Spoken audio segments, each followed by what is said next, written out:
Hey guys, if you're shopping for knives and gear, make sure you check out the description of the video you're watching right now for links to some great online retailers. There's also individual links for knives that I personally recommend.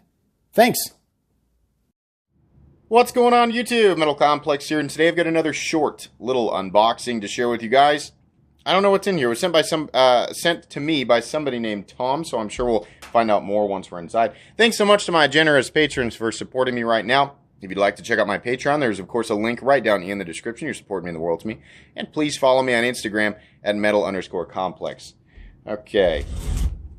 What do we have here? Absolutely no idea. I had a couple of late packages that I think were being held. People not wanting to send things during the craziness of the holiday season. I completely understand that. I had some of those, that were reserved for that exact reason. Okay, we have a note here real quick. I know you guys want me to get into it. Hang on one sec. Oh, good. Yes. Tom, good deal. I know exactly what this is, and I'm very excited to take a look at it. This is a Spyderco. Alright, I'm sure I just showed the box in the thumbnail, so you guys don't know what it is yet either. This is something I've been asking for a while. Oh, so excited. This is basically brand new. Yeah, I've just realized he told me he was just sending it straight to me, so it's basically brand new. This is the Spyderco Sage 1 in MAXAMET, which is really cool. This is the first time I've ever handled the Sage 1. I've always liked how this looked, and it seemed to have a lot of the elements that we look for in Spyderco knives.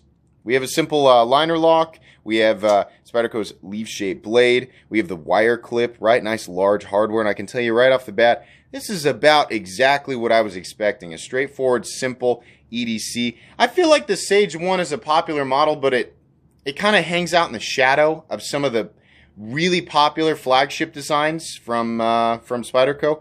this is a Taichung Taiwan Spyderco, so we have absolutely perfect fit and finish, and the action is really nice too. This is running on phosphor bronze, as you can see in there, though I'll admit I haven't been inside there to see if there's anything else. I'm going to guess it's probably just phosphor bronze. This is really nice. Nice choil there. Choke up position's great. And of course, MAXAMET. I have a very high opinion of MAXAMET because the knife, that I carried more than any other knife in all of 2020 was my Para 3 in MAXAMET, and it held up ridiculously well. I mean, I can't tell you guys, the edge here is still ridiculously sharp. It's just insane how long it takes to wear down a MAXAMET edge. Now, MAXAMET isn't stainless. Yeah, by the way, reverse flick, easy. Thumb flick, easy. Yeah, this is beautiful.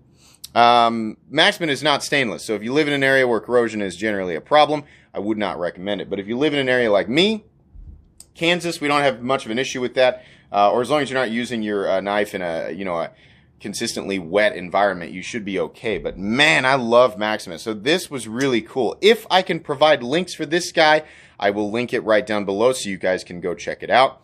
I will link the Sage 1 in general so you can check out other variants, probably way less expensive versions of the Sage 1. And I'll also link Spyderco knives in general. They are one of the most recommendable brands in existence. So if you've never checked out Spyderco knives, I'd invite you to check them out right down in my description. Guys, I think that's pretty much it. I think that's all that I really need to say. I'm excited to check this out and talk about it, so expect to see a full comprehensive review. By the way, this is not a review. I feel like I have to say that every time I unbox something. This is not a review. Full comprehensive review will come a few weeks from now, about 20 minutes or so of dialogue and thoughts. Anyways, if you enjoyed this video, please leave a like. If you'd like to check out my other content, I do, of course, have lots of videos of knives that are either expensive or inexpensive that I do or don't like, so check those out. And if you enjoy all my content, go ahead and click on that Metal Complex logo right there and subscribe because there's definitely more coming. Thanks again for watching, everybody, and have a great day.